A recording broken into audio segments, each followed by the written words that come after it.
बिस्मिल्लाहिर्रहमानिर्रहीम। Dear students, अस्सलाम वालेकुम। आज हम एक नई सीरीज़ के साथ, नए टॉपिक के साथ आपकी खिदमत में हाजिर हैं। और आज हम अपना चैप्टर नंबर 3 क्लास जो हमारी सेकंड ईयर चल रही है, सेकंड ईयर पाकिस्तान स्टडीज़ का, हम आज चैप्टर नंबर 3 स्टार्ट करने जा रहे हैं बेटे। और उस चैप्टर नंबर 3 में बेटा जो इम्पोर्टेंट 3 हमारा टॉपिक है उसको डिस्कस करते हैं। सबसे पहले बेटा आज हम देखेंगे topic nature of the relationship between the federal and provincial government. इसको उर्दू में कहते हैं सूबाई और जो वफाकी हुकूमतें हैं उनके माबैन कौन कौन से ताल्लुकात हैं। आज हम इसको देखेंगे क्योंकि ये टेक्स्ट बुक में थोड़ा सा टॉपिक कॉम्प्लिकेटेड कर दिया गया, थोड़ा सा मुश्किल कर दिया गया है। इसलिए बेटे आज हम इस टॉपिक को देखेंगे कि कॉन्स्टिट्यूशन के पैराडाइम्स में इस तरह के और दूसरे पर्सपेक्टिव में ये टॉपिक किस हमने आसान तरीन करके इसको डिस्क्राइब करना है। बेटे जो भी यहाँ पर चीज़ें हैं मैंने पॉइंट टू पॉइंट लिखी हुई हैं, आइए डिस्कस करते हैं। बेटे सबसे इम्पॉर्टेंट तरीन बात ये है, आपको पता होना चाहिए कि हमारे कॉन्स्टिट्यूशन ऑफ 1973 के आर्टिकल 141 से लेकर 159 तक, 141 से लेकर 159 तक ये हमें बताते हैं कि हमारी ये जो प्रोविंशियल गवर्नमेंट है और दूसरी ये जो हमारी फेडरल गवर्नमेंट है, इन दोनों के माबैन, इन दोनों के उमंग, इन दोनों के बिटवीन कौन कौन से जो ताल्लुकात हैं ये हमें बताते हैं। कितने आर्टिकल आपको एमसीक्यूज़ के लिए पता होना चाहिए। आपकी टेक्स्ट बुक से लिखा मैंने आर्टिकल 141 141 से लेकर 159 तक बेटे आपने क्या करना है इसको ये वो आर्टिकल हैं जो किसके बारे में हमें बताते हैं, जो हमें ये बताते हैं कि सूबे और जो हमारी फेडरल गवर्नमेंट है उनके माबैन क्या ताल्लुकात हैं। सबसे पहले बेटे इनके लिए काउंसिल ऑफ कॉमन इंटरेस्ट है ये बनाया गया, और इसका दरअसल जो काउंसिल ऑफ कॉमन इंटरेस्ट है वो है क्या, जो मुश्तरका मफादात काउंसिल है इसको उर्दू में कहते हैं। सबसे पहले बेटे ये काउंसिल ऑफ कॉमन इंटरेस्ट सबसे पहले प्राइम मिनिस्टर और तमाम सूबों के वुज़राए आला, यानी प्राइम मिनिस्टर से मुराद वज़ीर आज़म जो मुल्क का एक होता है, जिस तरह सदर एक होता है। ये जो CCE काउंसिल ऑफ CCI भी इसको कहते हैं, मैं यहाँ पर लिख देता हूँ, इसको कहते हैं council of common interest, Urdu में कहते हैं मुश्तरका मफादात काउंसिल। किसके ऊपर बेटे मुश्तमिल होते हैं? इट कंसिस्ट ऑफ, कहाँ पर बेटे? It consist of 1 prime minister वज़ीर आज़म एंड तमाम सूबों के वुज़राए आला, chief minister of all the provinces, और 3 जो होते हैं इसके अंदर फेडरल मिनिस्टर शामिल होते हैं जिसको आप उर्दू में वफाकी जो वुज़रा हैं वो कहते हैं। साथ साथ बेटा मैं उर्दू में बता रहा हूँ, अगर कोई जो उर्दू मीडियम का स्टूडेंट है तो वो भी इस्तेफ़ादा हासिल कर सकते हैं। इसके बेटे ये जो CCI है, अगर हम इसके पर्पज़ की बात करें, अगर हम इसके मकासद की बात करें तो इसके मकासद क्या है बेटा? सबसे जो पहली बात है, CCI का मकसद है resolve the conflicts between the provinces and federal. वफाक और सूबों के माबैन अगर किसी भी बात के ऊपर क्या हो जाता है बेटे? कॉन्फ्लिक्ट हो जाता है, कोई तनाज़ा बन जाता है, तो वफाक और सूबे के माबैन किसी बात के ऊपर अगर तनाज़ा बन जाता है तो वो मसला CCI के पास, मुश्तरका मफादात काउंसिल के पास जाएगा और वो इसको रिजॉल्व करेगा। इसके बाद मेरा बेटा इसका दूसरा फंक्शन ये होता है, इसको फंक्शन भी कहते हैं या CCI का पर्पस भी कहते हैं, रिसोर्सेज डिस्ट्रीब्यूशन। वफाक और सूबे के माबैन रिसोर्स या जो हमारे ये जो ज़राए हैं इनकम के सोर्सेज, उसकी डिस्ट्रीब्यूशन क्या है बेटे? ये उसको भी डिस्क्राइब करते हैं कि जो आमदन है उसको सूबे और वफाक के माबैन किस तरह डिस्ट्रीब्यूट करना है। अब बेटे इससे नेक्स्ट है it announce the NFC award. NFC का मतलब होता है नेशनल फाइनेंस कमीशन। अब ये नेशनल फाइनेंस कमीशन का मेन मकसद क्या होता है कि हर सूबे को उसकी सेंसस रिपोर्ट के मुताबिक जितनी उसकी पॉपुलेशन है उसके तनासब से, मैं प्रिसाइज करके सिर्फ सेकंड ईयर की हद तक आपको बता रहा हूँ कि सूबे की कितनी पॉपुलेशन है, उस सेंसस के मुताबिक इसकी कितनी आबादी है, मरदमशुमारी के मुताबिक किसका कितना हिस्सा बनता है। ये NFC अवार्ड के थ्रू उन्हें उनका शेयर मिलेगा सूबों को। वाटर डिस्ट्रीब्यूशन इशू, अगर सूबे और वफाक के माबैन कोई वाटर का इशू या तनाज़ा बन जाता है, उसको भी ये रिजॉल्व या हल करेगा। If any provincial government resistance या रिजिस्ट, अगर कोई भी सूबाई हुकूमत रिजिस्ट करती है किसी भी मैटर में on any decision of CCI, अगर कोई भी सूबाई हुकूमत काउंसिल ऑफ कॉमन इंटरेस्ट के किसी भी डिसीजन के खिलाफ होती है या रेजिस्ट करती है या वो फैसला उसे नाकाबिल मंजूर होता है, तो फिर क्या होता है उसका, then it will be discuss on the parliament joint session. So जो पार्लियामेंट का जॉइंट सेशन होता है, वो मामला CCI का जो डिसीजन होता है, वो मामला वहाँ पर ज़ेर बहस लाया जाता है और सूबे और वफाक के मबैन मसाइल को हल किया जाता है। इसके बाद मेरा बेटा हम एक और इसकी तरफ आते हैं, इसको बेटा कहते हैं NEC, साथ एब्रीविएशन नीचे मैंने लिख दिया, इसको इंग्लिश में कहते हैं नेशनल इकोनॉमिक कमीशन। इंग्लिश में क्या कहते हैं, नेशनल इकोनॉमिक कमीशन। अब जाहिर है, नाम से जाहिर है, जिसका बेसिक पर्पस क्या होगा कि इकोनॉमी को बेहतर करना।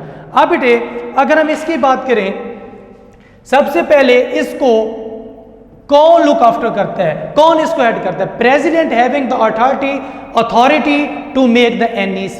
सदर पाकिस्तान को ये अख्तियार होता है कि वो नेशनल इकोनॉमिक जो काउंसिल है उसका क्या अमल में ला सकता है। इसके बाद बेटे प्राइम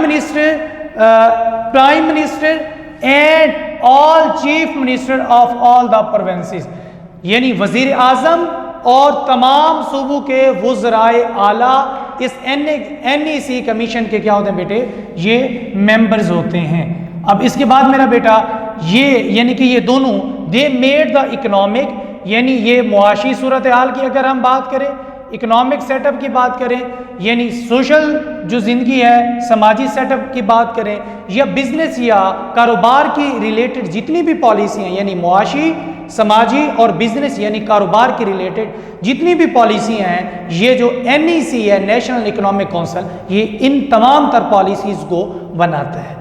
इसके बाद बेटे दे एनालाइज, यानी नेशनल इकोनॉमिक कमीशन के जो मेंबर्स हैं वो एनालाइज करते हैं किसके ऊपर, on economic distribution of the federal and all the provinces. वही बात रिपीटेड है कि ये देखते हैं कि वफाक और सूबे के माबैन रिसोर्स एलोकेशन किस तरह होगी, उसका प्रोसेस क्या होगा, या बजट एलोकेशन किस तरह होगी, या बजट को किस तरह डिवाइड करना है, यानी इकोनॉमिक कंडीशंस को या इकोनॉमिक डेफिसिट को या इकोनॉमिक डिस्ट्रीब्यूशन के जितने भी मैटर्स हैं वो नेशनल इकोनॉमिक काउंसिल में डिस्कस्ड होंगे। अब मेरा बेटा इसके बाद है नेक्स्ट जो हमारा है नेशनल सिक्योरिटी काउंसिल। अब आप समझदार हैं, सिक्योरिटी का क्या मतलब होता है बेटा, सिक्योरिटी का मतलब होता है प्रोटेक्शन फराहम करना। सो सिक्योरिटी का सबसे पहले ये जो नेशनल सिक्योरिटी काउंसिल है, जिसको मैं यहाँ पे लिखता हूँ NSC, नेशनल सिक्योरिटी काउंसिल। अब इसको हेड कौन करता है बेटा, नेशनल सिक्योरिटी काउंसिल को हेड करता है prime minister of the Pakistan, यानी हमारा वजीर आजम पाकिस्तान नेशनल। इसको कौन करता है, कौन बना सकता है, प्रेसिडेंट। अब नेशनल सिक्योरिटी काउंसिल को हेडेड कौन करता है, ये इसको ओवरऑल कौन देखता है, वो है prime minister. And made the policies, इसका काम ये होता है पॉलिसियाँ बनाते हैं रिगार्डिंग द सिक्योरिटी कंसर्न के रिलेटेड जितनी भी पॉलिसीज होती हैं वो कहाँ पे बनती है, नेशनल सिक्योरिटी काउंसिल के अंदर बनती है। अब बेटे इट कंसर्न एंड ऑर्डर, ये ऑर्डर करते हैं, यानी प्राइम मिनिस्टर और उसके जो भी मेंबर्स हैं नेशनल सिक्योरिटी काउंसिल के, वो ऑर्डर करते हैं to implement these policies in the provinces and the federal. अब सिक्योरिटी के रिलेटेड जितनी भी पॉलिसीज बनाई जाती हैं वो उसको एज इट इज इम्प्लीमेंट करने की हुक्मनामा जारी करते हैं या ऑर्डर करते हैं। And the public interest kept, जो अवामी मफाद है उसको रखा जाता है on top level while doing the policy making formulation, या पॉलिसी मेकिंग प्रोसेस में जब भी कोई पॉलिसी बनाई जाती है तो उसके अंदर सबसे पहले ये देखा जाता है कि इसके अंदर जो पब्लिक इंटरेस्ट है, जो कॉमन मैन परसेप्शन है, जो एक आम आदमी का जो कितना बेनिफिट हो सकता है, ये बात डिस्कस की जाती है। अब बेटे हम अपने नेक्स्ट फेज की तरफ आते हैं। अब ये इसका यूं समझ लें, ये इसका बी पार्ट है। पहले हमने ए पार्ट पढ़ा, इसको अगर हम इसको ए का नाम दे दें, ए पोर्शन का नाम दे दें, ये हमारा क्या है बेटे, पार्ट ए है। तो अब जो है ये इसी का पार्ट बी है। मैंने बेटे शुरू में आपसे डिस्कस किया कि ये 141 से लेकर आर्टिकल 141 से लेकर 159 तक किसको डील करते हैं, यानी सूबे और वफाक के माबैन क्या क्या ताल्लुक हैं, what is the difference between the provincial government and federal government. अब बेटे कॉन्स्टिट्यूशन के हिसाब से हम इस बातों को देखते हैं। सबसे पहले यहां पर हम आर्टिकल लिखेंगे, आर्टिकल 141 टू 159 जो है आपकी किताब वाले ने कुछ आर्टिकल्स को डिस्कस किया है, इसलिए हम कुछ आर्टिकल्स को बेटा क्या करते हैं यहां पर डिस्कस करते हैं। सो आर्टिकल सबसे पहले आपकी टेक्स्ट बुक वाले ने सेकंड ईयर में आर्टिकल 147 को डिस्कस किया है। अब आर्टिकल 147 क्या कहता है बेटा, सबसे पहले इन तमाम तर आर्टिकल्स को अगर मैं प्रिसाइज करके बयान करूं तो आपको, अगर आपसे ये पूछ लेता है पेपर में कि उन 141 से लेकर 159 तक जो आर्टिकल्स हैं उनका खुलासा कलाम क्या कहता है, तो बेटा खुलासा कलाम ये है, आर्टिकल 141 से लेकर 159 तक खुलासा कलाम ये है कि बहुत सारे मामलात में जो फेडरेशन है, जो हमारा फेडरल स्ट्रक्चर है, यानी बहुत सारे मामलात में वफाक सूबे के मामलात में इंटरप्शन या मुदाखलत कर सकता है, और दूसरे बहुत सारे मामलात में जो सूबा है वो वफाक के साथ कंसिडरेशन कर सकता है, या यानी कि पावर शिफ्ट हो सकती है। यानी बहुत सारे मामलात में जो फेडरेशन है, जो हमारा फेडरल स्ट्रक्चर है, जो हमारा वफाक है, वो अख्तियारात सूबे को मुंतकिल कर सकता है, और सूबे अपने अख्तियारात किसको मुंतकिल कर सकते हैं बेटे, वफाक को मुंतकिल कर सकते हैं। ये इसका खुलासा कलाम है। अब हम इसको आर्टिकल वाइज देखते हैं जिस तरह आपकी टेक्स्ट बुक में है बेटा। अब सबसे पहले हमारा आर्टिकल 147 है, इसको देखते हैं। ये क्या कहता है, powers could be transferred from the, यहां पर मैंने लिखा बेटे FED, इसका क्या मतलब है बेटे, FED का मतलब है फेडरल स्ट्रक्चर, यानी जो अख्तियारात हैं वो कहां से कहां शिफ्ट हो सके, यानी वफाक से सूबे की तरफ जो अख्तियारात हैं वो मुंतकिल हो सकते हैं। आर्टिकल 141 क्या कहता है, सॉरी 147 क्या कहता है कि पावर्स यानी अख्तियारात वफाक सूबे को ट्रांसफर कर सकता है, इन अदर केस जो प्रोविंसेस हैं वो अपने अख्तियारात वफाक को ट्रांसफर या मुंतकिल कर सकते हैं। अब बेटे इसी तरह ये नीचे मैंने स्ट्रक्चर भी बना दी, यानी फेडरल गवर्नमेंट है, अब इसकी पावर है, अब ये अपनी जो पावर है किसको शिफ्ट कर सकता है, सूबों को, लेकिन एक शर्त ये है, if the provinces allow it, अगर तमाम तर सूबे इसका क्या करते हैं बेटे, इस चीज की इजाजत देते हैं। ये इसका इससे रिलेटेड इसका नेक्स्ट पॉइंट है। अब बेटे हम आते हैं आर्टिकल नंबर 148 की तरफ। अब 148 क्या कहता है, आर्टिकल जो 148 है बेटे वो ये कहता है कि एडमिनिस्ट्रेशन जो पावर है हमारी, यानी कि इंतजामी अख्तियारात किसके, सूबों के, could be used by the federal, यानी सूबों के इंतजामी जो अख्तियारात हैं वो वफाक इस्तेमाल कर सकता है। कौन सी बात बोली मैंने बेटा, administration powers could be transmitted या कुड बी ट्रांसफर या कैन बी या could be used by the federal, FED का मतलब फेडरल है, यानी कि सूबों के, आर्टिकल 148 ये कहता है सूबों के अख्तियारात वफाक इस्तेमाल कर सकता है, बशर्त ये कि if administrative powers of federal government was not clashed, यानी कि सूबों के अख्तियारात वफाक इस्तेमाल कर सकता है, लेकिन अगर वफाक यानी फेडरल गवर्नमेंट और सूबाई जो हुकूमत है उन दोनों के माबैन किसी बात के ऊपर अगर कॉन्फ्लिक्ट या तनाज़ा ना हो। अब बेटे आर्टिकल 149 की तरफ आते हैं, वो क्या कहते हैं। अब आर्टिकल 149 भी ये कहते हैं पावर्स ऑफ फेडरेशन, यानी कि वफाकी हुकूमत के जो अख्तियारात हैं could be used by the provinces.